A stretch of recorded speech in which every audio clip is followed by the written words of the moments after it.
How you doing, buddy? Really good, man. Things are happening. Lots of things are happening. I see you I remember a day when Joel was like the archery guy, but now you're like teaching pitchers and catchers and stuff out in Philadelphia. Tell me about that. Yeah, it was really cool. Caleb Cotham, the big league pitching coach for the Phillies, contacted me just on Instagram and said he saw me on the Joe Rogan podcast. And he's a new archer and he's trying to figure out how to implement shot IQ in archery and in his coaching. So, yeah, so I'm like, well, Dude, that is so awesome. So tell me about the experience. Like, was it applicable? Was it adopted? Like, can you speak about the experience that you had with them? Yeah, it was fascinating because shooting's been my life forever. So I went into it knowing that I'm not an expert in baseball, but knowing that I am an expert in the mental game and the mental game equation. So being able to walk into a room of big league pitchers and big league pitching coaches and to ask a very simple, thought-provoking question. Like, this is the first question I asked him. Well, I went to dinner with Caleb and Cece, the head mental performance coach, the night before. And it was basically a fact-finding mission for me. Like, what are some of the problems that I'm going to be dealing with tomorrow? And so they talked about, some of the problems that the pitchers have, movement problems, cerebral problems, whatever it may be. I'm like, okay. And what I got from that conversation was that the players and the coaches don't know how they do what they do. So when you don't know how you do what you do, how can you possibly fix problems in these moments of truth on the mound, right? So the first question I asked him, I went in there and I'm like, okay, this is my first question for everybody. And I said, who are my coaches? And some of the coaches raised their hand. And I said, what's a mound visit sound like for you? And it was silence, right? Because it was a very strange question that they've probably never been asked before. And a mound visit sounds different for every coach and every player, I would imagine. Right. Kind of depends on the situation and what's going on. And one of the coaches spoke up and said, well, I asked the pitcher how they feeling. I'm like, okay. And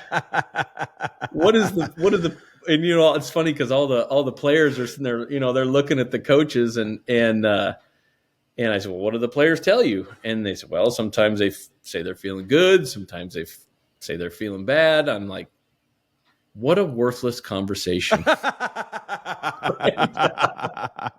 Because I've been to so many of your seminars and we're friends. Yeah. I know that is a trick question. Right. How are you feeling? Yeah. How are you feeling? Don't really care how you're feeling. What are you thinking about? So they didn't have this language that they can speak on the mound because the pitchers don't know how they don't know how they're doing what they're doing. They haven't blueprinted it. The coaches don't know how don't know the blueprint of that specific pitcher. So it's just this conversation that they have on the mound, right? It's not that, the reason they're having this mound business is probably because the pitcher threw too many balls or whatever. Mm-hmm. There's a problem, right? And so we defined what a problem does. Like, a problem increases the volume of thoughts. So and it doesn't solve the problem, right? Because thoughts have no instruction, thoughts have no strategy. So if you stay in the realm of thoughts, you're not going to fix the problem. To fix the problem, you have to increase the volume of your thinking, which is your voice, and it's got to be the loudest one in the room. Mm-hmm. But you got to know how to think, and that's where the mental game equation comes in. You got to know where to put your conscious mind, when to put it there, and how to put it there. And then once you figure out what mental game you're playing, you got to blueprint it so that you know how you did it. Right. And in baseball, especially, there was a lot of pitchers that said, well, when I'm having a good day, I'm not thinking about anything. I don't want to think about anything. I'm like, yeah, I get it, right? You're in a flow state. That's all good. Mm-hmm. But what happens when it's not a good day? Right. When it's not a good day, you got to be able to reach into a toolbox and know that when you say this word, it puts your conscious mind in this place. If that's your problem area, you got to be able to reach in the toolbox. and know what you're going to say. And the coaches have to know that too. So at the mound visit sounds different. When they come out there, it's not, hey, man, how you feeling? It's, what are you saying? Right? Because what you're saying is what you're thinking. And when are you saying it? Right? Are they actually doing their blueprint for success? And so it just changes the language between the players and the coaches. And you just become more effective because you don't have good days and bad days anymore. As soon as you detect a problem, because your subconscious is always trying to push you toward efficiency, as soon as you detect a problem, you know exactly how to fix it. And that was very powerful. That's the transfer of information that I was able to give them. Walking into a room of major league pitchers, some of the best in the world, and just going, hey, what's the mental game of throwing a baseball? And it's always silence. And those mound visits, I'm not a baseball expert either, but I've watched my fair share of games. I think the mound visits only happen if there's problems. Right. They don't go screw up a flow state. They just like, no, keep pitching, do your thing. But if they go out there when there is a problem and they're like, hey, what's going on? Do I need to replace you? Do I, what? And that's really interesting, man. Like it's so like, I guess maybe unscientific. It's like, how you feeling? What can we do? Yeah. And what's really fascinating, what I'm finding out is from shooting, we had to figure out the application of open and closed loop control systems. We had to, because most people are moving their trigger finger open loop, right? Well, that's not good in shooting, but that is good in pitching because pitching is open loop. So what we found out is they're trying to fix problems in an area of the pitch that has to be open loop. But what they're trying to do is put consciousness into an open loop motor program, and it kills it. It kills the totality of the movement. Wait, walk through that one more time. So in shooting, we are trying to put our conscious mind into a movement, which is the pressure increase on the trigger. If we're talking compounds and releases, right? Yep.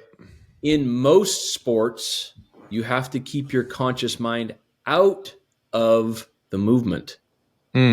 Because if you put consciousness into an open loop control system, it kills the totality of the motor program. Like, let me give you an example. Shooting a basketball, right? Free throw.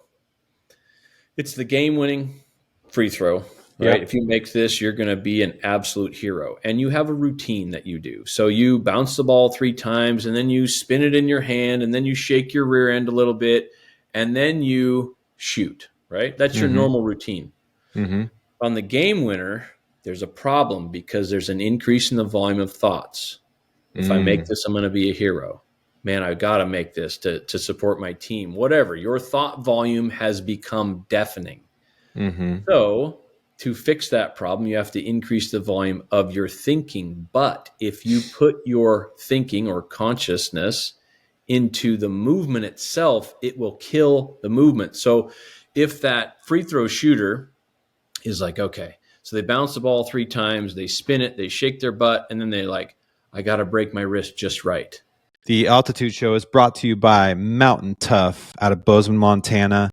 It's an amazing fitness app that has transformed my body and mind.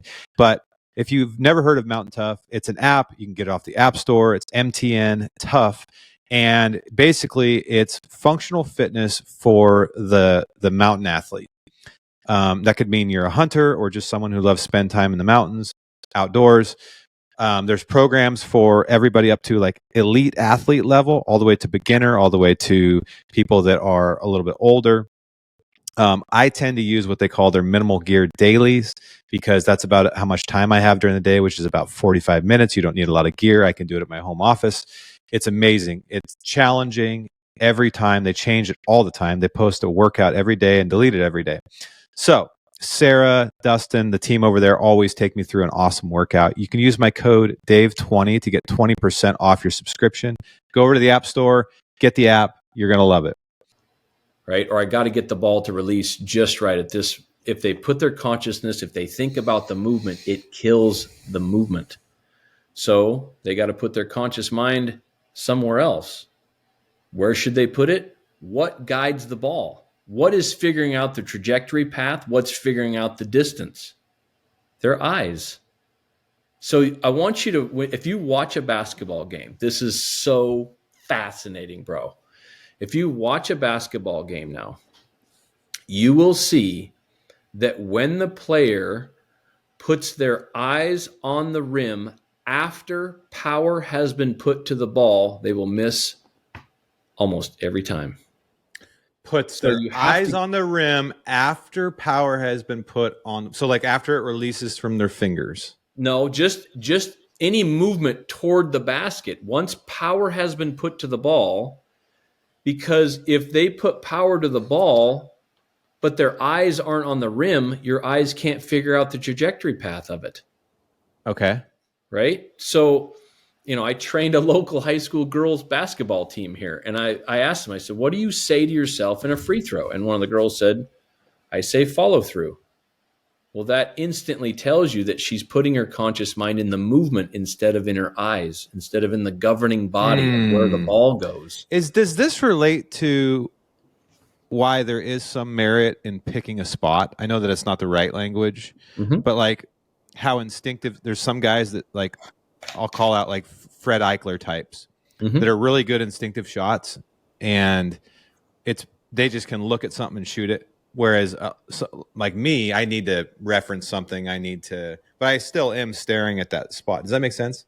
Sure. I mean, there's always merit in picking a spot because your eye, no matter how you aim, even if it's with a sight, is setting your arrow on a trajectory path, especially if you're shooting with no sights. It has to be looking at the target, and the smaller the spot you give it to look at, the more finite your movement, the better the anchor point is for the movement, right? It's always coming back to the center based on visual proprioception, right? So picking a spot is not bad. So I talked to an old basketball coach. Okay.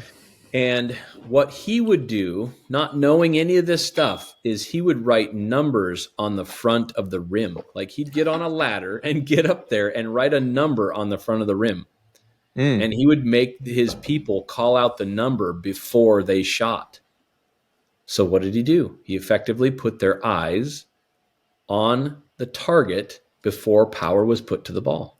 Wow. So you look at it, you just watch a basketball game, especially on a high school level, and you will see if power is put to the ball before the eyes get to the rim, it's a miss every time. Wow. Well, no, I'm a terrible basketball player, probably my worst sport. But I do know that when I shoot, if I focus too much on how I'm like my hands and the ball, that's it. It's going to be a bad shot. There's just no way. But if I just run out there and go like at those are almost always my best shots. By the way, the same thing happens in golf sometimes. Like if you stand there over a shot and you take 3 practice swings and then you're like, okay, I'm going to take it back in one piece and I'm going to stop here and then I'm going to do this and you are legitimately effed. Yeah. Like you, right. I don't know that anybody's ever figured out the golf mental game all the way correctly, but I can tell you that there's something right about just a couple swing thoughts. And one of them is your target and then something else. I don't know what it is. Maybe just like one part of your swing that you're going to focus on or something. But when I do that and I'm just like, that's where I want to hit it. I visualize the shot. I know how to do this. I've been doing it my whole life. Yep. It's more likely to go close. Yeah. So you can gain feedback on the takeaway on a golf swing, but once you start forward with it, you can't fix things in that portion of it. So keep your conscious mind out of that portion of it. So when you're at the top, that's when you would put your conscious mind into your eyes or somewhere other than the movement. And that's what was fascinating is, I'm asking these guys about specific problems where they're, where they're releasing the ball and all these things, and they're trying to figure it out. I mean, they have a pitching lab that shows you all the angles and all the movements in slow motion. And that's how they diagnose problems. But because they don't know about open and closed loop control systems, they don't know where to put the conscious mind. They don't know when to put it there. And so where did you get to with them with that? Like, is the mitt sort of like the rim would be with a basketball player? Absolutely. So like, Absolutely. Your eyes have to go to the mitt, to the catcher's mitt, or yeah, at least the path of the ball. If you're throwing a curveball, it would be a different location, right? right, Because the right. path is past the batter's shoulder or whatever, depending on which hand they are. Hmm. But you have to see that, because that's what guides the ball into the target. Right. So, but there's all kinds of, I mean, a pitch of a baseball is a very complex movement. I mean, you have to have weight on your feet in different spots and all kinds of feedback checkpoints. But once the leg is lifted and once the leg starts to go forward, you ain't fixing nothing after that. And No. that's where they're trying to fix stuff. Oh, So, interesting. we had some very candid conversations like, well, fellas, that's scientifically impossible. And how was the feedback? It was amazing. I mean, these guys are like, huh, well, that's why we've been trying to fix this guy for 5 weeks. And then we got him to change something before the leg lift, and it fixes the problem after the leg lift. You can't fix anything after the leg lift. So that's like secret sauce baseball stuff right there, folks. You're going to sell that. When I used to give golf lessons, mostly beginners. Mhm. They would want me. I think they came in expecting me to be like, "Here's how you swing it. And you're going to hit it 300 yards," Yeah. But I would always start at the basics of how to line up the shot, how to square the Sure. face, how to grip it. Because the reality is, well, number one, they're beginners. Their swing is not good anyway. And Mm-hmm. number two is they don't have the experience or the mental fortitude to change anything about their swing.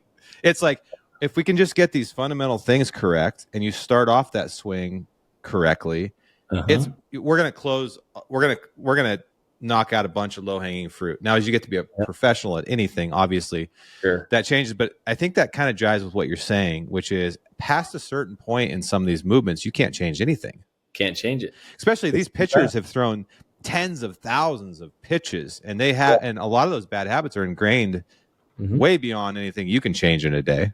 Yeah. Um, But it's easier now. They have a path to fix it, right? Like mhm. if they get on their back foot and they put their weight into their toe instead of their heel, that's a problem. Who knew, right? I didn't know that. I don't That's know. that's why I go into these places and I'm like, just give me your problems.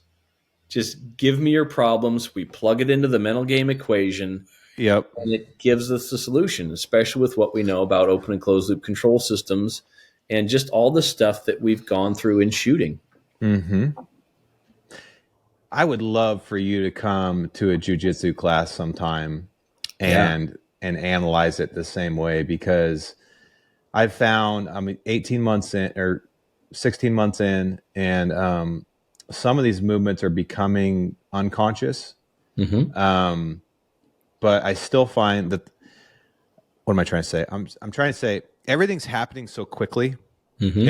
If you're thinking too consciously about anything, you're going to get strangled Mm-hmm. by anybody with experience. Right. So it's almost like there's this, it's like you got to stay in that flow state. And like, but when you're practicing and you're drilling, you're like signing your name, right? You Mm-hmm. are not touching the lines. You are every movement correctly 5,000 times. And then when you roll, you don't have time to consciously think about much unless you get in a weird position and you have a second to take a breath and go, okay, now I'm going to do this. Other than Mm-hmm. that, it's like, it's got to be, so it'd be really interesting to dissect that Yeah, the same way. it's really recognizing these micro environments that you find yourself in, and then Mm-hmm. having a word for a movement. If you need your conscious mind in a certain place, Mm-hmm. instead of it being steps of words and steps of movement, that's what you're going to take care of in training, right? But when you're rolling, you might have just a single word that means several different things, right? It means a whole bunch of steps all in once. And when you feel that pressure increase or that relaxation of your opponent or whatever, and you're like, now, right? Or, Yep. toes forward or point your toes or Yeah. whatever it Yeah. needs to be, right? Yeah. Yeah. And there's those moments because if your mind starts moving too quickly, you're going to miss opportunities. And then if you do find yourself in a bad place, like you're starting to go out, right? When you're starting to go out, you know what's happening to your body. Your mind goes into survival mode. The volume of your thoughts becomes deafening, and you usually end up succumbing to that move, whatever it is. And the coach is yelling at you, right? They're yelling what they want you to do, but you will probably have too much auditory exclusion because your heart rate's too What's high. that? What's auditory exclusion? So auditory exclusion, like how many deer have you shot with a rifle? I don't know. A lot? No, I don't know. 15? I don't know. Okay. Have you, let's say back when you were a kid, you shot a deer with a rifle and the rifle sounded like popcorn popping. Oh, so yeah. I see what you're Right? saying. Yeah, I Right? mean, it still So does. Honestly, I don't remember the sound of a right when I'm on the target range. If I don't have my earplugs in, it sucks. yeah. Blows But you out, right? dude, when I shot my elk this fall in Montana, I didn't have any earplugs in. That's auditory exclusion. Why does that happen? Just an increase in adrenaline. It's a survival mechanism of your body. Yeah, that Is it actually less noise, or your body tricks your mind into thinking that it's less noise? Yeah, like, it's such an unimportant thing at that moment. You're thinking about other things. And so you will get auditory exclusion, which happens to most people in wrestling matches and in jiu-jitsu matches. The coach is screaming at them to, whatever the move is that they want you to do. But because they don't realize that your heart rate is too high, before you do that, you have to breathe. So you have to put your conscious mind into breathing. Just give me one breath so that you can actually access the prefrontal cortex of your mind so you can think about the move that needs to happen. Because otherwise, the thoughts are too loud. Your thoughts will be louder than the coach's voice, and you will not hear it. And they are more than likely like survival thoughts. Like, oh yeah, in jiu-jitsu, it would be tap out, right? Sure. Or go out, right? Right. As opposed to being like, okay, I know how to do this. I've done this, and here's what. And you may have to buy yourself a little time, like buy yourself a couple seconds so that you can get a breath in. So you go, okay, I remember what to do with this, right? You will be able to remember. You'll be able to remember moves. You'll be able to remember the counter. But most people start moving at a rate, and their thoughts are so loud that if you haven't done that particular move thousands of times, it's not just going to come to you at your moment of truth, right? No, and there's so many moves. It's just like I often compare it to hunting because it's very difficult to teach somebody how to hunt. Really, the only way to learn how to hunt is to go hunt, and then you can add to that wisdom and knowledge by going to and learning from people like you or whoever the expert in certain areas is. Sure. But really, at the end of the day, you have to do the thing, and you got to do it a lot of times, and that takes years because hunting seasons are only a couple weeks long, often, right? So it takes years and years. I wish there was a way to do, and maybe someday we'll come up with this. Somebody will come up with this, and it's not online, like a physical, multi-day a week class teaching people how to be better hunters, almost like a belt system for martial arts. I think it'd be kind of cool. Yeah, I don't know how you would do it. I don't want to do it. But somebody out there. Those do exist out there. They do? They do. Really? There is hunting courses. I don't know the value of I don't know how good they are, but being as though I've never heard of these things, I'm going to guess that they're not super prominent since I've been in the industry for 15 years. Right. But okay. But you have been working a lot lately. I've been seeing a ton of stuff from you. And I have a little behind the scenes to it because of my brother does some stuff with you. Yeah. But I want to learn more about what you've been putting out. I've been seeing multiple things. I've been seeing mind IQ. I've been seeing kind of a new jazzy look to shot IQ, and then you branching out into these other areas that I find really, really. I'm so stoked for you. Yeah, you deserve every inch of it. And because as we've discussed on this podcast and everybody else has already said, your stuff spans far beyond shooting a bow. Right. So I want to hear about this. Tell me about all the, obviously not like anything that is in the course or whatever, but I want to know about what you're doing. What's the movement? What's your plans? How's this experience going, etc.? So it's been a fascinating ride. Like your brother is amazing at asking me the right questions. Isn't it a little bit annoying though sometimes because he does No, that to it's me? good, man. I mean, it's really good. I mean, all credit to him. He has asked some of the most important questions I've ever been asked in my He's life. really good at that, and not everybody can do that. And if you don't have someone in your life that can do that, like Blake does, it's Yeah. and I'm so glad that you have the even keel, or not is it's just you're wise enough and you're intelligent enough, and you're a great coach, but you're also very coachable. So that is because to have people like Blake do what you guys have been working on, Yeah.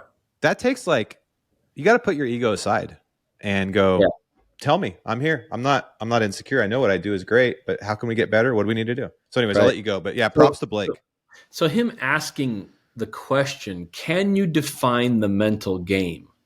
That one question just basically started it all because when I went on Rogan, after Rogan, evidently Joel Turner is now an expert in everything mental.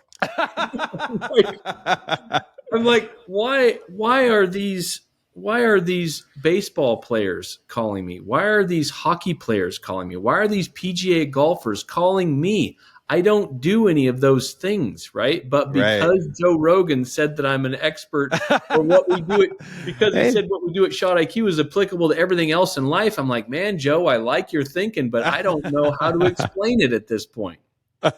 So it was about 3 weeks after that podcast when I'm getting all of these questions and I'm working with Blake and he asked that question, can you define the mental game? And I'm like, yes, I can define it. And the reason we're able to define it is because we work in the hardest concentration realm there is, which is shooting. More importantly, which is archery. Because we figured these things out in archery, the rest of life's problems are pretty doggone easy to figure out. And then when he asked me that question, can you define the mental game? I'm like, yes, we can. So we defined it, and that's where it all started. And then going to Australia, and my buddy Ben Mayer, I'm explaining the whole mental game equation to him, and he's like, yeah, oh yeah, thoughts aren't thinking. I'm like, whoa, Ben, stand by. What did you just say to me? Right? Now, who's Thoughts this? aren't. What's that? Who's this? Ben? Ben Mayer, Okay. basically the grandfather of traditional archery in Australia. I did not know that. Sounds like a cool guy. Phenomenal man. Okay. So, good friend of mine. I was down there doing clinics in Australia, and Ben's brother is a Buddhist monk.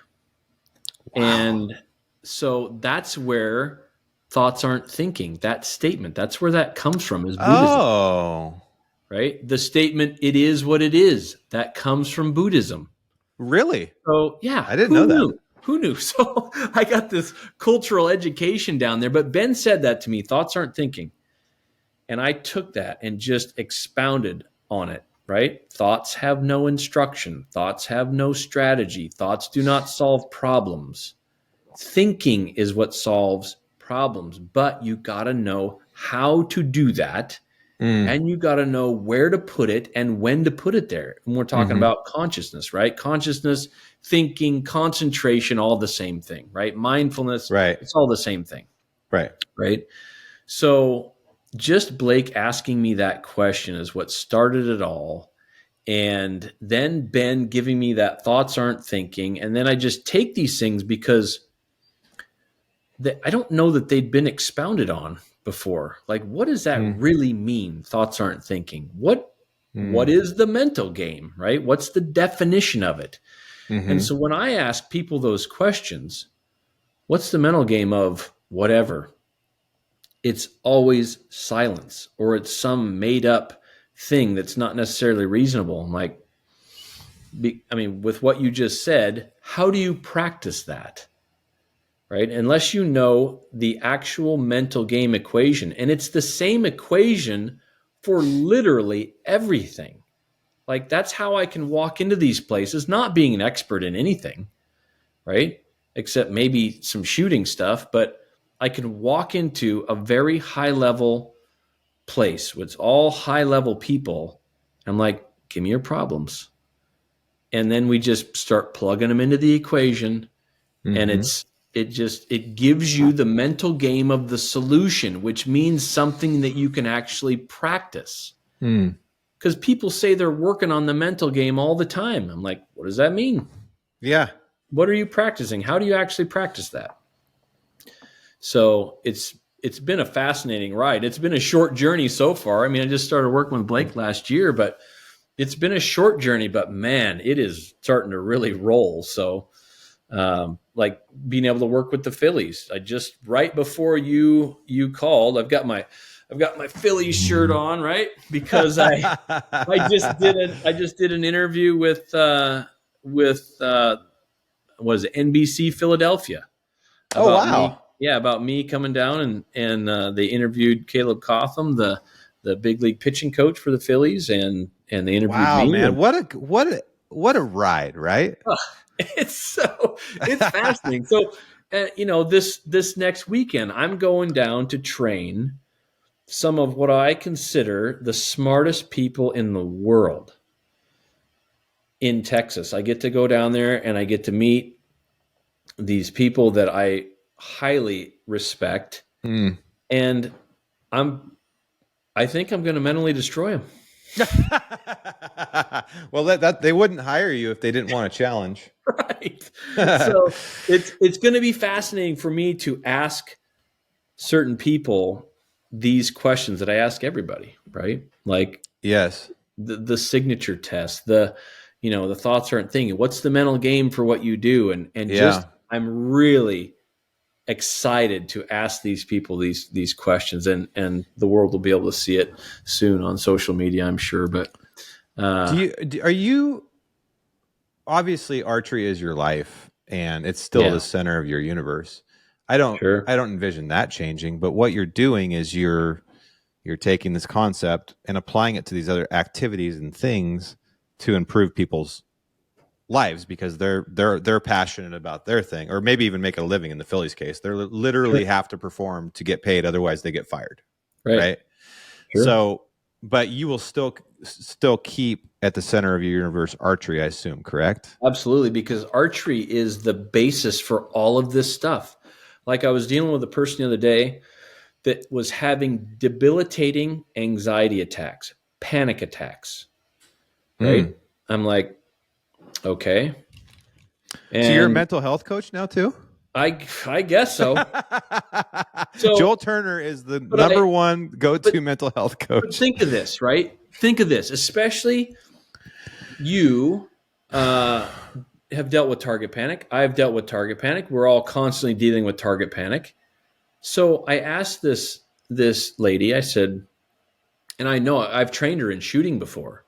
And when I trained her in shooting, she was locked way off target, like way off target, right? Like several feet, shooting a compound Oh, release and wow. sights. She was locked way off target, like feet off the target, like Jeez. I used I to mean, be.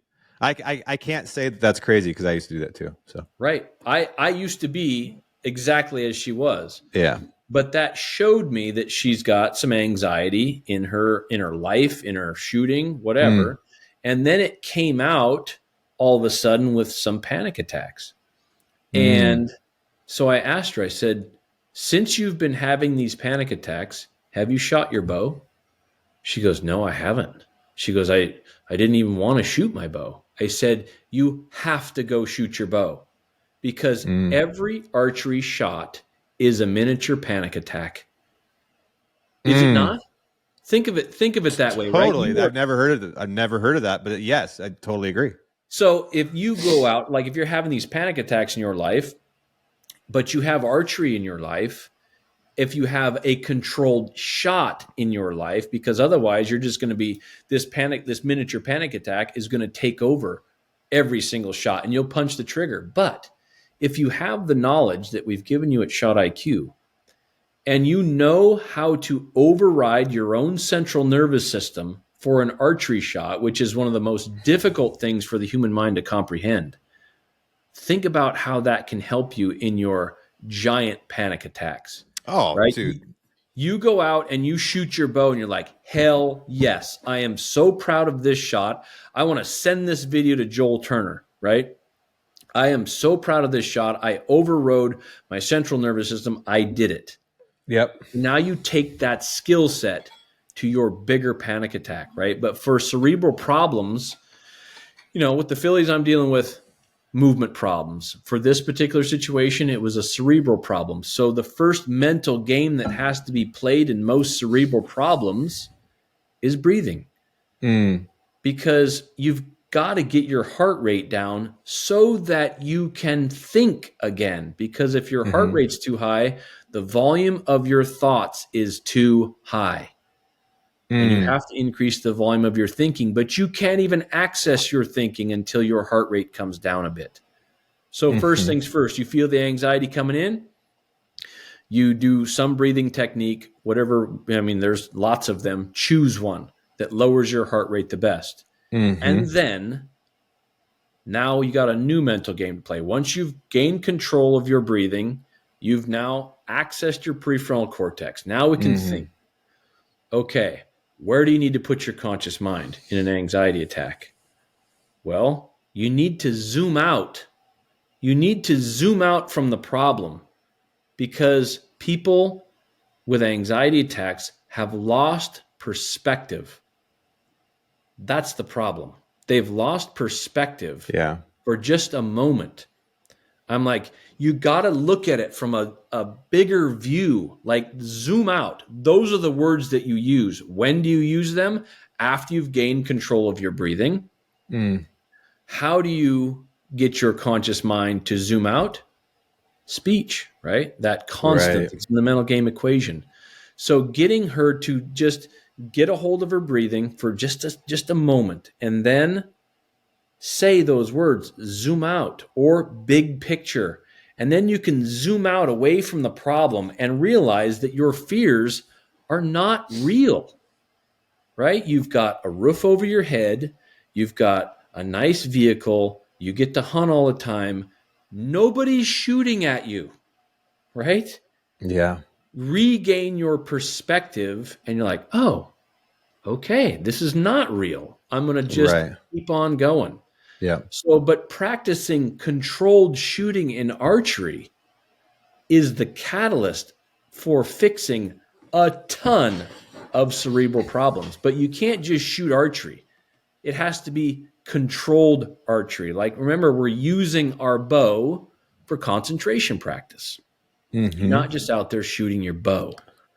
So that's how you use it. And that's where all this stuff came from, is archery.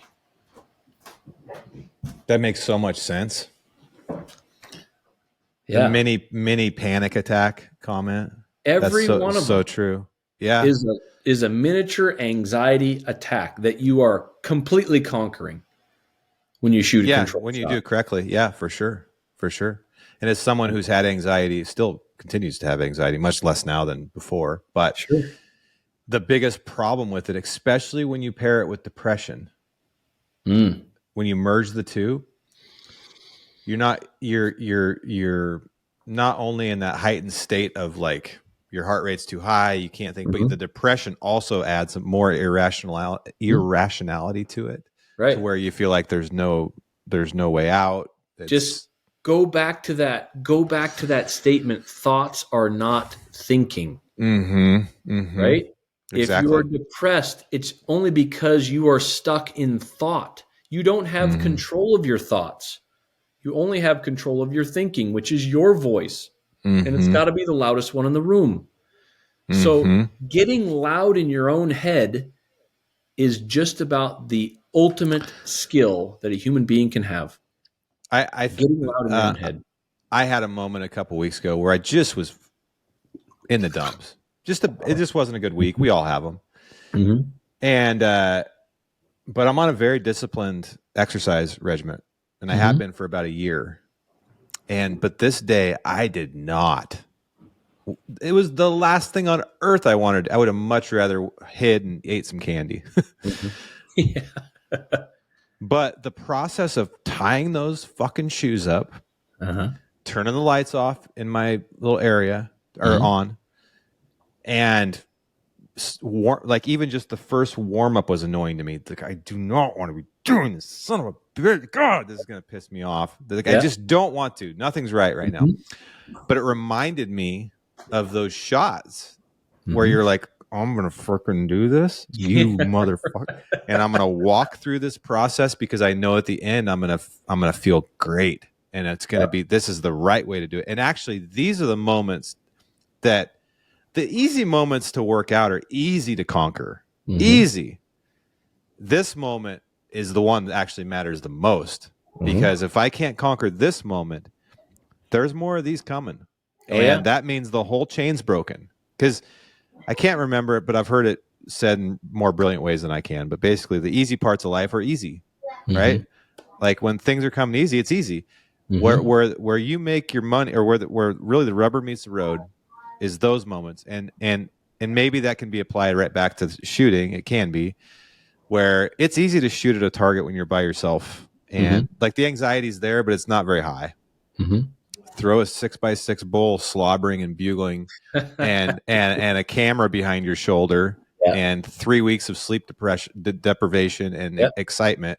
And that, now let's see if you can lace the boots up and walk through that process. This is where it really matters. All that stuff you just said when you described that problem that you were having that day, right? And you talked initially about all the thoughts that you were having when you were speaking just a moment ago. And I want you to go back and watch that section. Sure. When you were speaking, you were talking only about your thoughts. Those statements that you made had no instruction and they had no strategy. And then you talked about tying your shoes. That is thinking. That has instruction attached to it. Thinking is the embodiment of instruction and strategy, right? Tie your freaking shoes. If you would have never decided to switch from your thoughts, you never would have put your shoes on. No, it's just the decision is the skill, right? You have to go, nah, these are thoughts.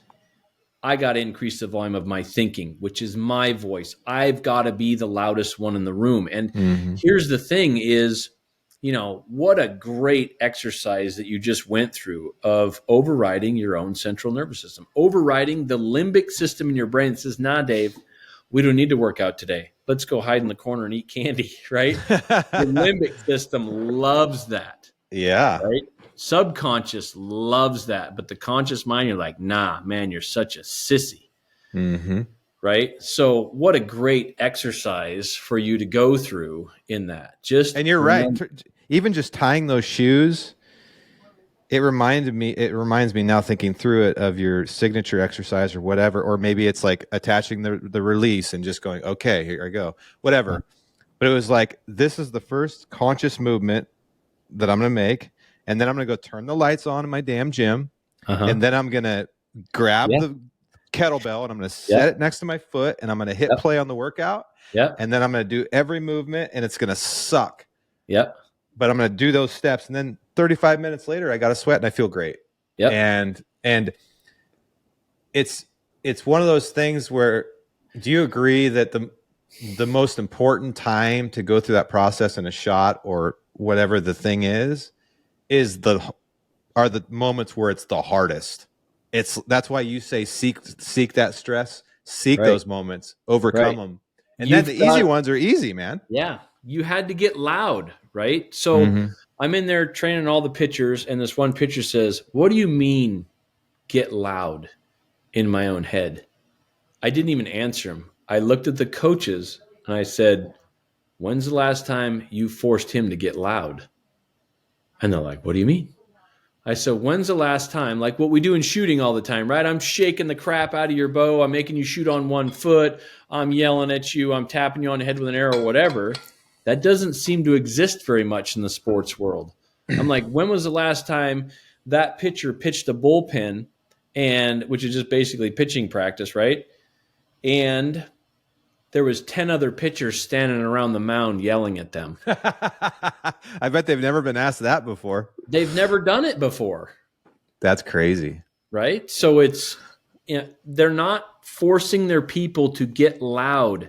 That is the ultimate skill of us human beings. We have the ability to get loud in our own head, to override whatever limbic system or central nervous system we need to override to get the problem solved.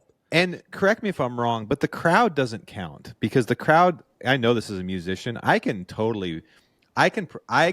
mentally pretend there's nobody in a crowd. I never look them in the eyes. I just look above their heads and there's no one there. So like if you're a pitcher, I've never done this, but it would stress me out much more if 10 of my peers stood behind me than having 10,000 people in a stadium.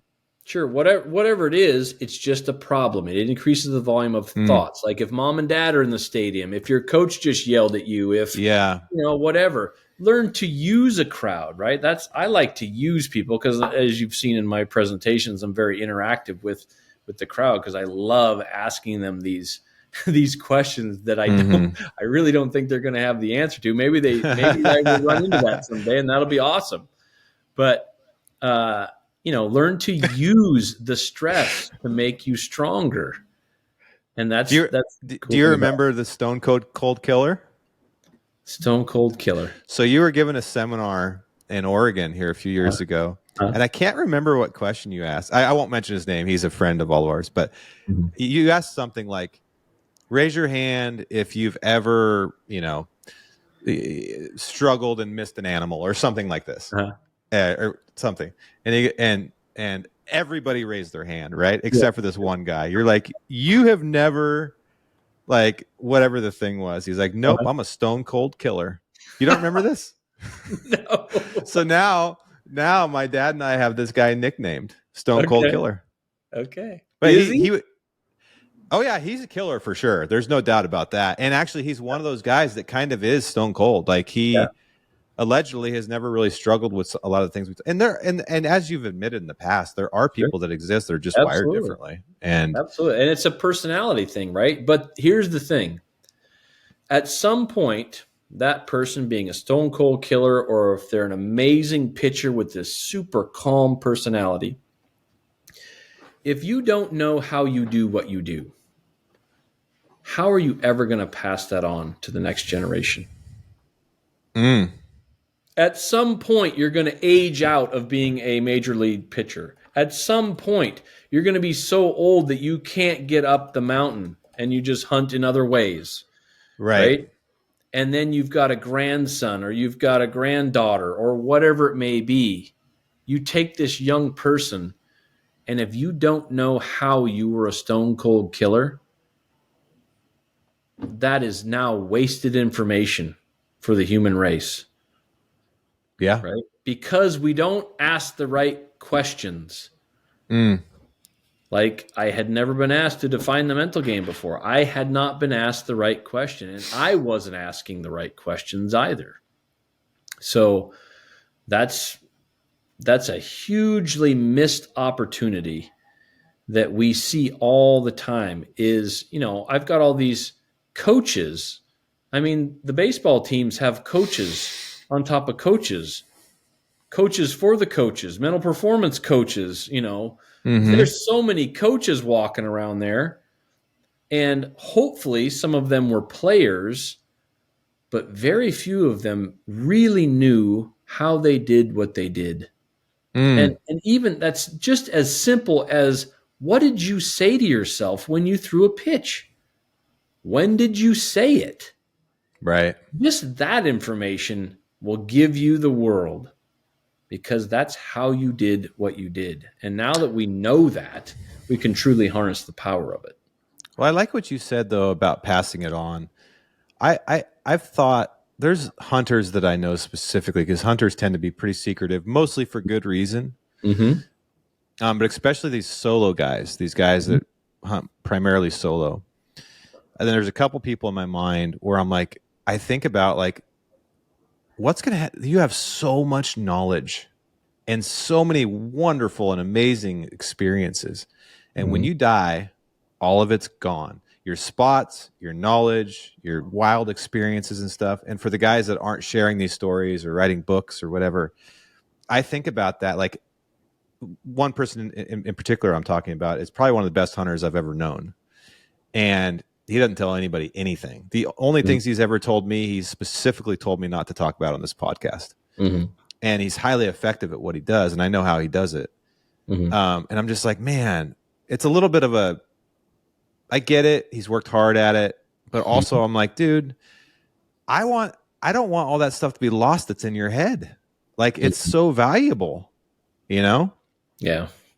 That's kind of weird. And it's each person's prerogative on what Sure. they do. I mean, I don't have to tell people how to call in tons of bull elk, but I do because I want people to experience that. And I also want people to have the information so they stop doing it in these biologically incorrect ways and being unsuccessful, and then maybe leaving the sport or just becoming frustrated or whatever. I mean, think about target panic.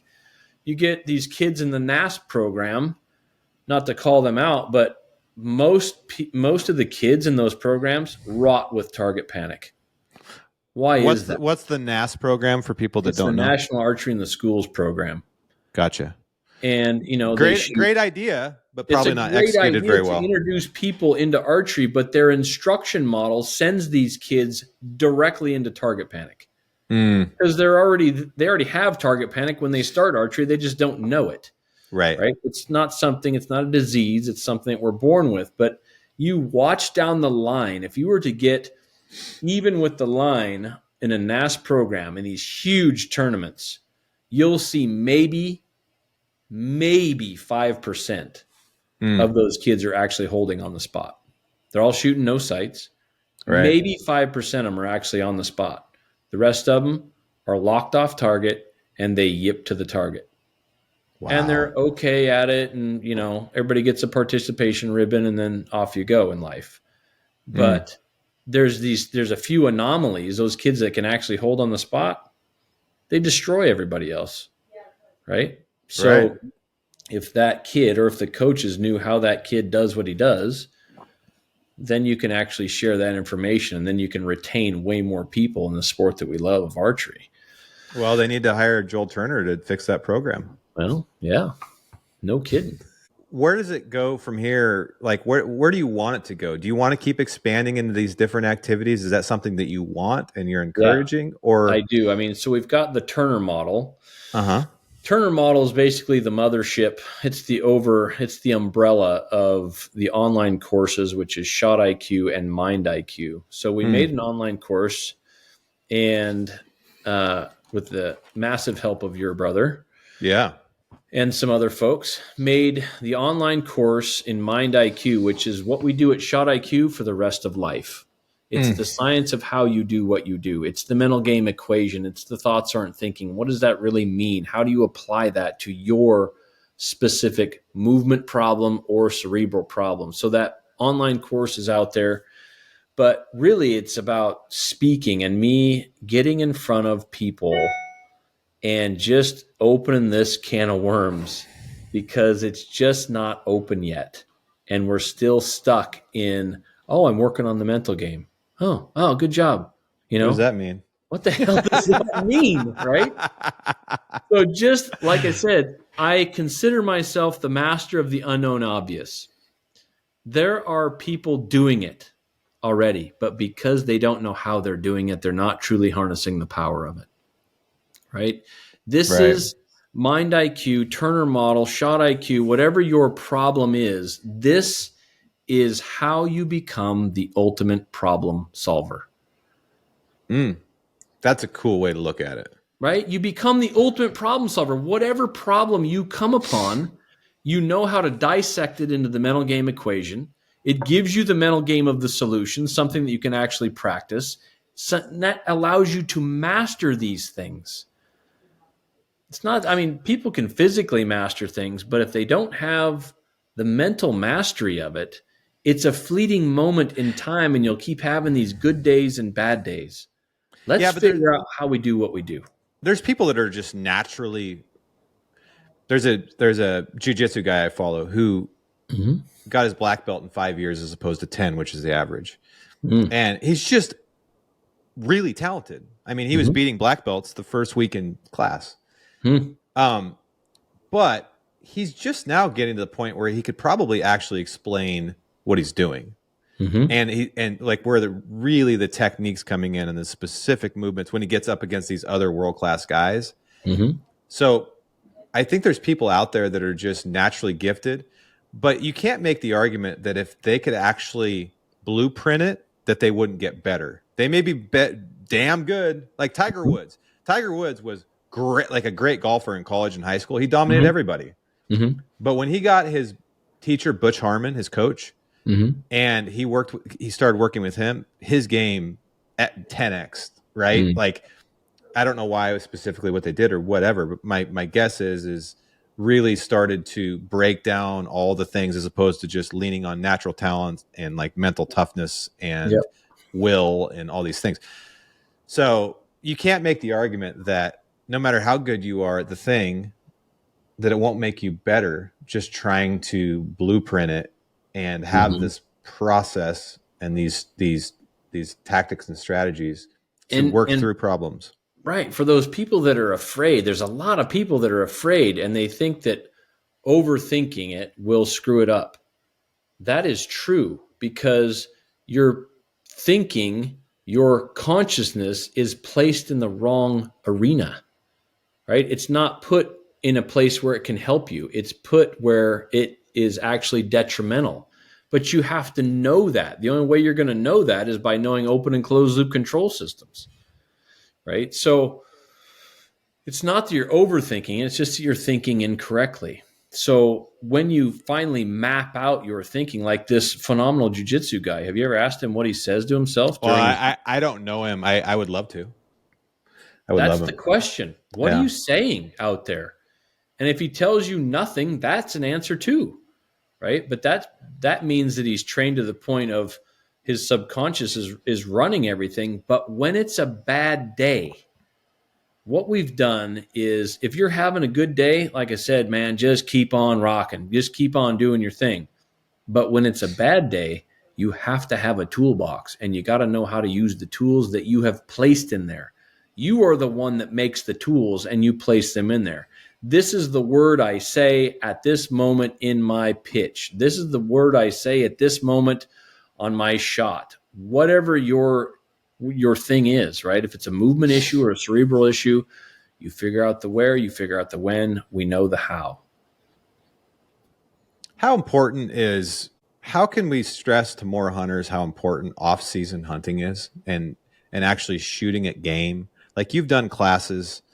I have a lot of hunters on here, obviously, and I'm a hunter. Mm-hmm. And ever since I started wild pig hunting 20 years ago in the spring, I realized how much I was missing out on in terms of just practicing. There's some people that are blessed living in an area where they can shoot 100 does, or they live in some place where there's invasive species where they can practice this process on live game because there's only so much you can do on a target, in my opinion. It's just not the same as even placing a pig in front of somebody. It doesn't even have to be a 6x6 bull or a moose or anything. It's just throw a 100-pound hog in front of somebody and watch them lose their marbles. Right. So the task does not change. You shooting your bow is you shooting your bow, but the determination has to change. And what does that determination have to be turned into? An increase in the volume of thinking, because all you're doing when you put yourself in front of game or you shoot these high stress tournaments, there's an increase in the volume of thoughts. And therefore, when you put yourself in these situations, you get reps, an increase in the volume of your thinking. It's the ultimate skill to become the ultimate problem solver. You got to get loud in your own head. So seek stress in your training. That's all you're doing with hunting. You're just training. This is the test. This is why we're doing all this stuff. And so putting yourself in those situations, like there's nothing that makes me shake like shooting at Vegas or shooting. The Altitude Show is brought to you by GoHunt.com. GoHunt.com is the place for all things hunting. And the coolest thing is that their app now incorporates not just maps, but also some of the key features from the website, including draw odds, harvest success, public land percentage in an area, trophy potential, weapon season type, season dates, all incorporated into the app. They know that most of you, like me, are using your smartphone most of the time. You're not on your desktop. So they brought all these features over into the Go Hunt app to make the experience for you as a hunter just a little bit more convenient. So go check it out. If you're not a member of Go Hunt, you should be. It's an incredible service. Go become an insider. Use my code Altitude. You'll get a discount, and you will also become a better hunter. So go become a Go Hunt member, and you'll be able to use the same features that you use on their website right there on your app, and along with your maps. So use code Altitude. It helps the show. Have a good day. In Lancaster, in these indoor tournaments, when you're trying to hit something the size of a penny, right? And in Bodie's case, if you miss the penny, that's $100,000, right? You talk about pressure, man. That's when it's somebody's livelihood like that. That's massive pressure. So let me give you an example of knowing what's in your toolbox and how to use it. So, did you get to watch the Lancaster finals? I did not. Oh my gosh, you gotta watch it. It's one of the best shoot-offs in the history of archery. Bodie's up there, comes in third seed or fourth seed. You know what? I did. I'm sorry. I did watch this. Yeah. Go ahead. So he shoots 9-12 rings in a row. He never misses any of the rings that he's shooting at. But on one shot in the last match against Mike Schlosser, Bodie draws back and aims. And I'm standing behind him in the coach's box. And I watch him press that Onyx clicker to the click. I'm like, okay, here we go. And then it's not firing. And it's not firing. And I'm like, oh, come on, boy. reach into the toolbox, boy, right? So finally, he reaches into the toolbox and he pulls out the word squeeze. And the shot finally breaks because he didn't have enough time to let it down and start over. Oh. So he was forced into reaching the toolbox. I'm like, what was up with that one shot? He goes, man, because I drew back and I aimed and everything was good. He goes, man, the hold was money. And then he said, when I pressed the click, he goes, I noticed that my hand was shaking. So noticing that your hand is shaking, his release hand is shaking, right? So noticing that's a problem, which increases the volume of thoughts, right? Yep. The thought being, holy crap, my hand is shaking, right? That has no instruction. It has no strategy attached to it. He was able to realize that in real time. He goes, oh, wait a minute. I'm having thoughts. I'm not thinking. So he reaches into the toolbox, the Shot IQ toolbox, and he pulls out the word squeeze, and he knows how to say it. And he stays in the ease of squeeze. Is that outside his normal realm of what he would be saying in that shot? Does he always use squeeze, or is he saying... He doesn't usually have to talk anymore, right? Because he's been in so many high-pressure shoot-offs and he's killed so many critters. He's very calm in those moments. But every now and again, and you don't know when these problems are going to occur. They are going to occur for everyone. Right. And when they do, you got to know where your toolbox is. You got to know what tools you put in there, and you got to know how to use them. So that's just a prime example of having a good day, having a bad day, whatever. We don't have those. We have a controlled shot that we shoot every single time. And the old subconscious being so strong will throw those thoughts in there. Right. It wants to get you out of that stress. So you got to use the toolbox to override your central nervous system. Did he win? He did. Yeah, he won the whole shooting match. He never missed any of the rings. He shot 9-12s, which is a tiny little white ring that's in, I mean, it's smaller than a dime, significantly smaller than a dime. And it's out in the 7-8 ring of the target. So if you miss the 12, you're not going to win. So you have to hit the 12 every single time. Do you think shooting at game is less stressful than that situation? Very much so. Wow. Very much so. Because people that, well, when you work at that, you're making a living, yeah, when you're working at that high of a level, any miss and you're done. You're just done. You're not winning anything. So, shooting at game is so much bigger of a target, and your margin for error is so much bigger, but it's nothing more than a problem like when that giant bull came into me in Colorado this year. He came around the corner. I'm like, oh my God, that thing is a monster, right? Mm-hmm. That has no strategy. That has no instruction for me to think that way, right? Yeah. But I can't control my thoughts. I can always control my thinking. So Uh-huh. then when I finally, got the full draw on him, and that's when I had to start thinking. I had to start talking. I had to go, well, the brush is too high right here. And you can see in that video of me watching, I'm, shooting my compound barebow and I'm following him with that arrow, but I'm looking, my eyes are out in front because I'm not going to shoot him at the body angle that he was at. So I'm having to figure out all this stuff, and I'm looking ahead of him like, okay, there's a dip in the brush. That's where I'm going to yo him and stop him right there. But luckily for me, unluckily for him, he started raking a tree once he got in that little gap. But I'm looking at down the shaft of my arrow, and I'm like, man, I'm going to hit that brush.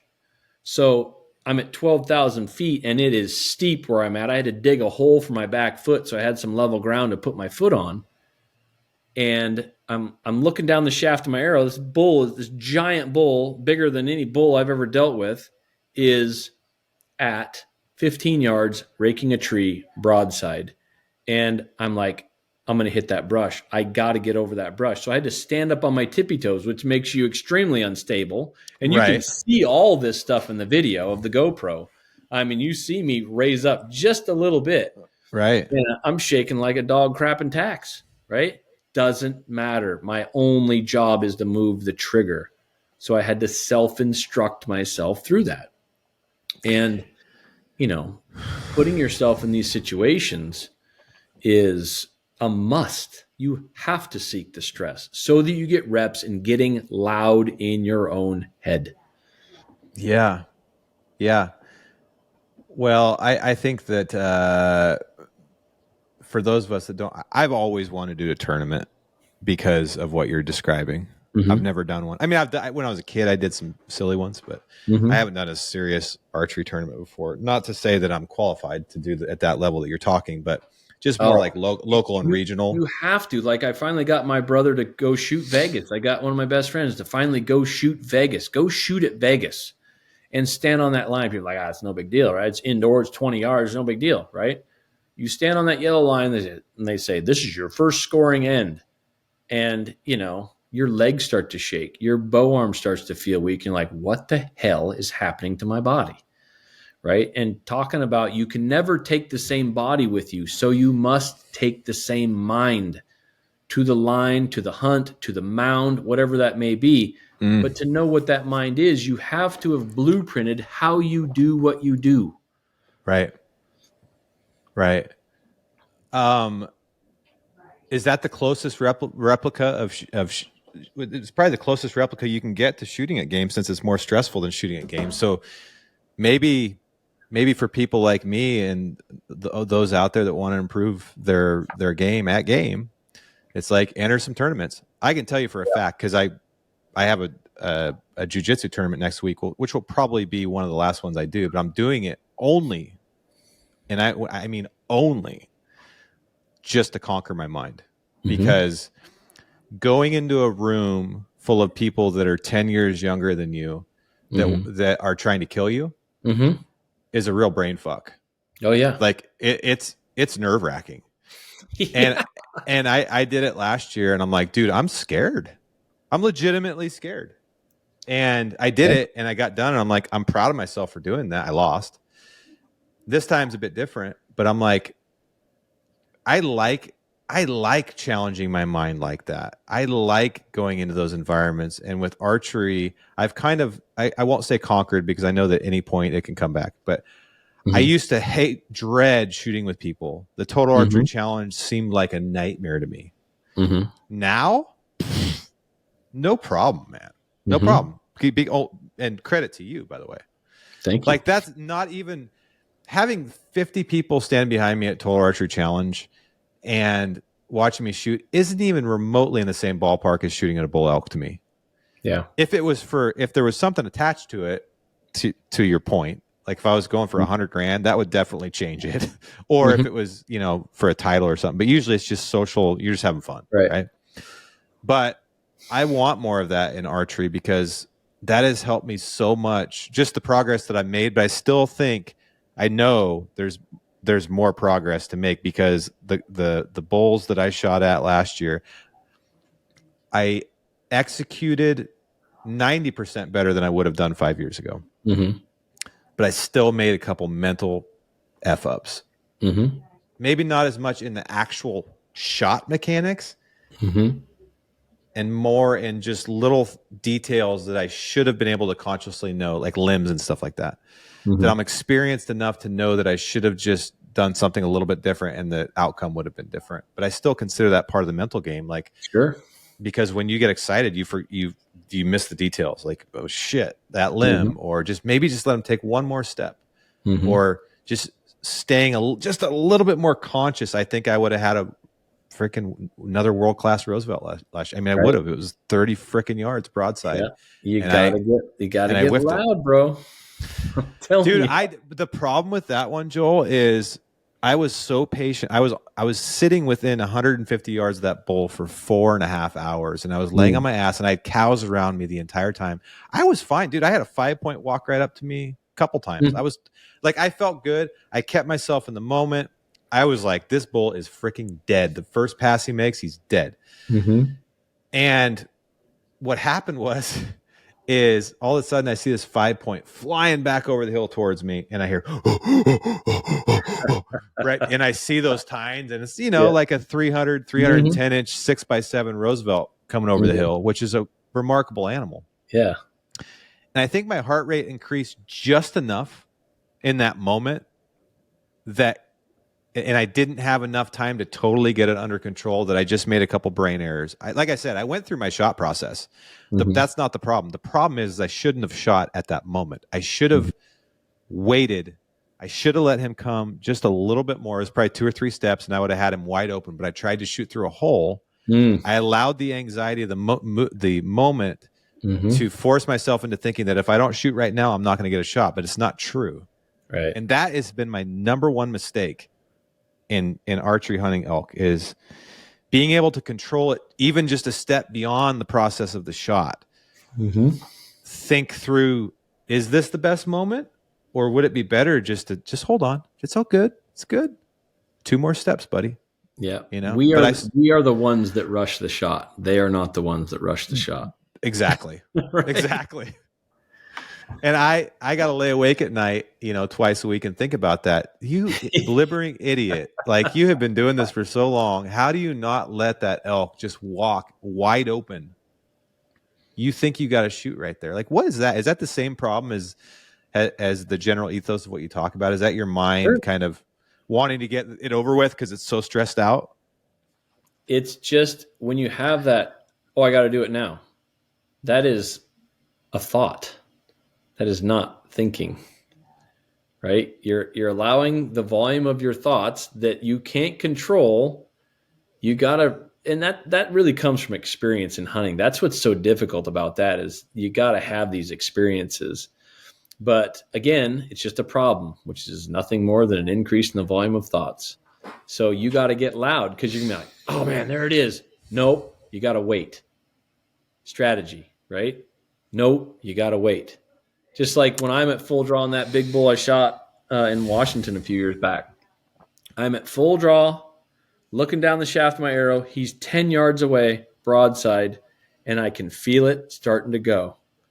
I'm going to lose control of this shot. And I'm like, nope, I ain't going out like that. That's the decision that I made, right? The volume of my thoughts were, oh my God, you're going to kill a bull of your lifetime. Oh, you're going to be such a hero, right? There's no instruction. There's no strategy. And I'm like, nope, right? I had to increase the volume of my thinking. So I said, nope. Keep pressing, keep pressing, keep. I'm pressing on my grips here. I'm like, keep pressing, keep pressing, keep pressing. Pop, boom, shot that bull. It was, and it means so much to do that, right? Like if you would have killed that bull, like let's say 10 years ago, if you would have killed that bull with an uncontrolled shot, you would not be proud. No, I can think of the bulls that I have killed with uncontrolled shots, and it's awesome, but it's just kind of like I know I didn't do that right. There's I that know little thing but when you shoot a bull with a controlled shot, you're like, that was the greatest accomplishment. I conquered my mind. Right. I conquered my mind. Yeah, absolutely, man. Absolutely. Yeah.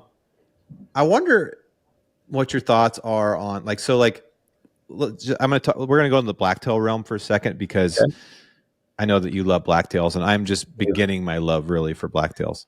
Okay. Even though I grew up around them. So last year you've hunted this farm that I hunt. Me and one of my best friends put months into learning, because you and I just went out there and threw some stands up, right.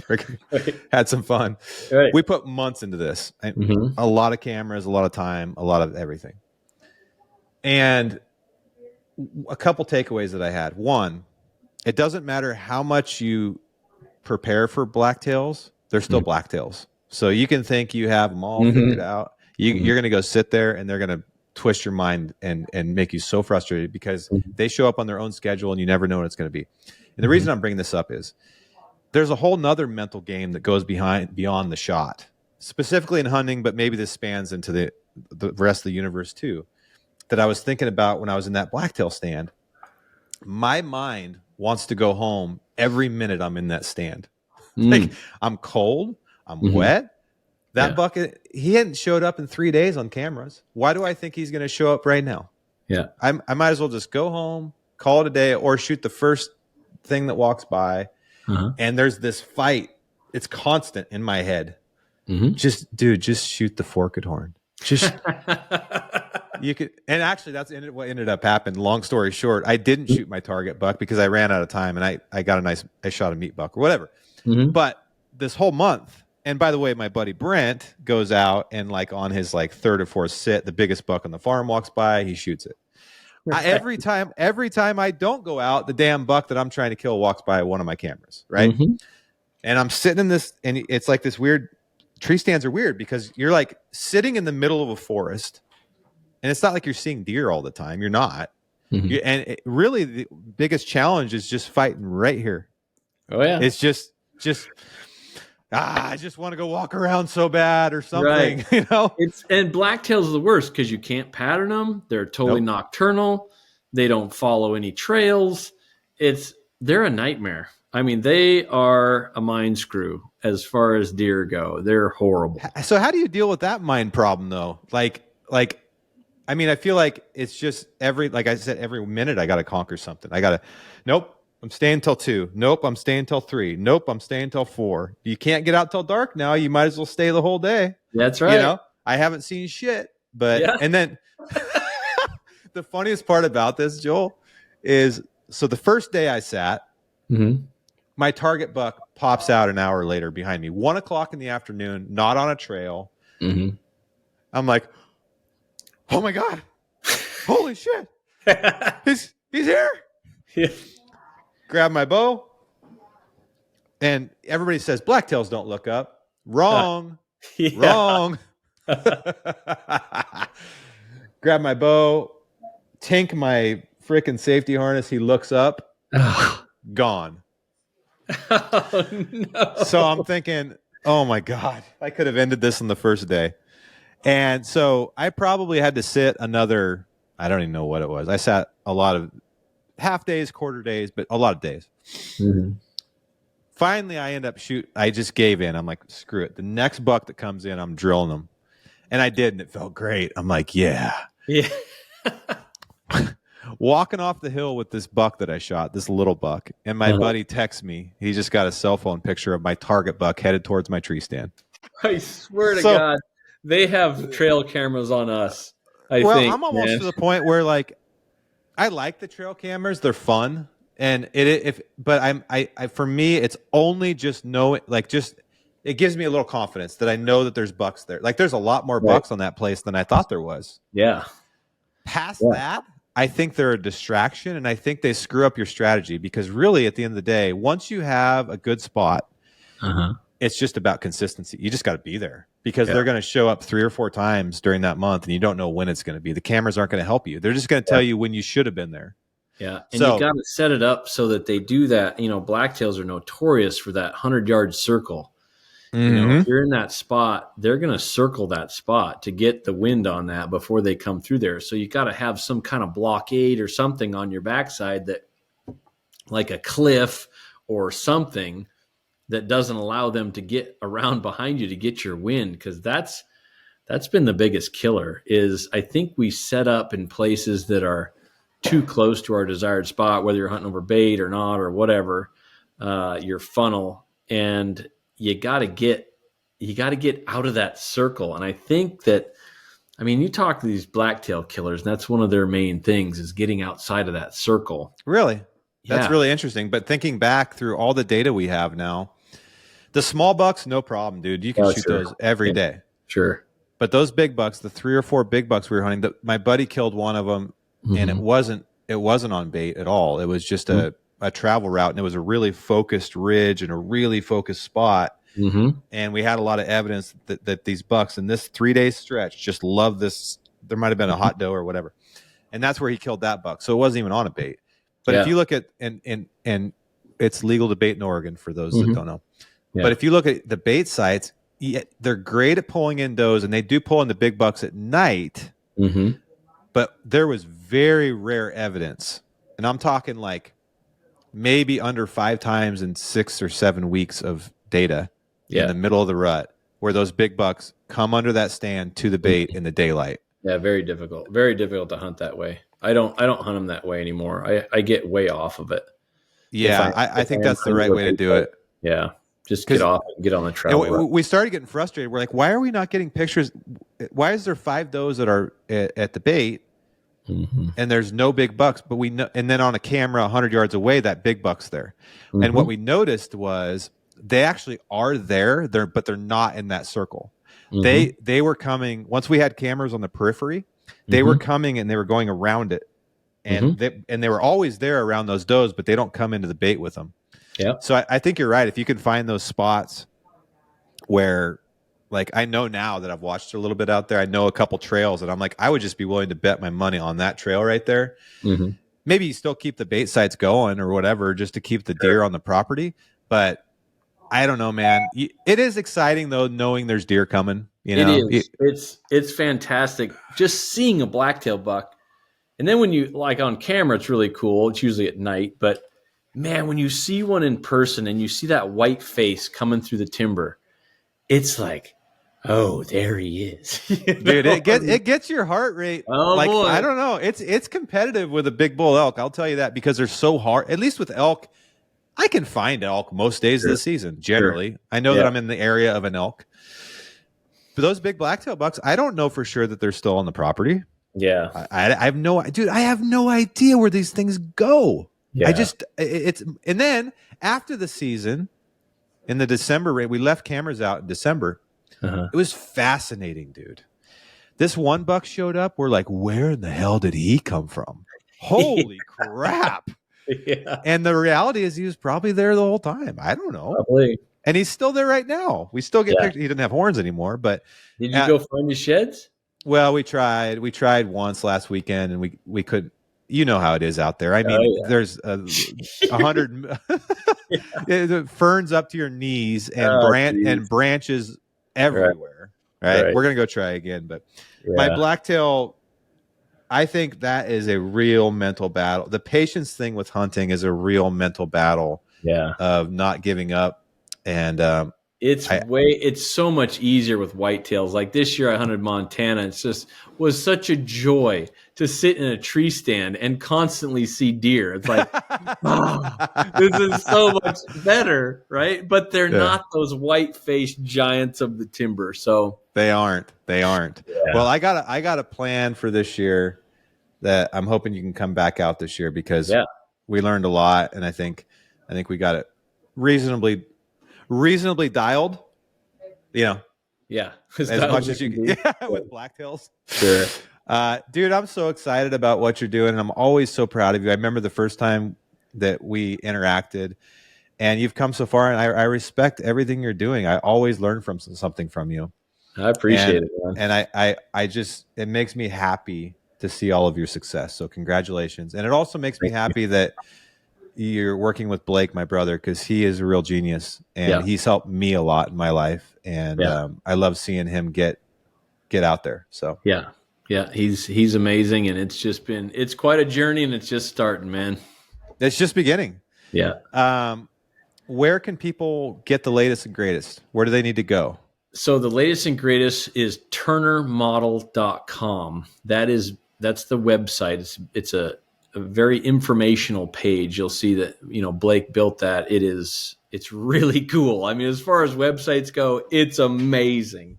Yeah. And there's mindiq.com, which is the online course page. There's shotiq.com. That's got all my shooting courses on it. Uh-huh. Joel Turner Actual on Instagram.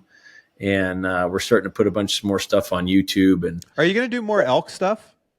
I am going to do more elk stuff because there's a Okay. lot of people that are, they tell me, man, we watched your stuff when we were in camp, or I was in the middle of the woods watching watching your videos. So I just did an elk presentation in Oregon at the traditional expo.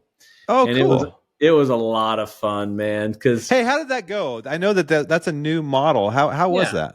oh, it was good fun. Yeah. So next year they're Good. going to have a lot more shooting, and yeah, there's lots Uh-huh. of vendors there. It was a good place to be. Pendleton was great. So yeah, it was. I think next year is going to be way bigger than it was this year. So yeah, That's rad, man. Well, congrats, Joel, and I'm looking forward to seeing you soon. Thanks for coming on yeah. Thanks, and all brother. the things. Everybody go check out Joel's stuff. Everybody knows it. Shit, you've been on Rogan. What do I need to say? All right. Thanks, brother.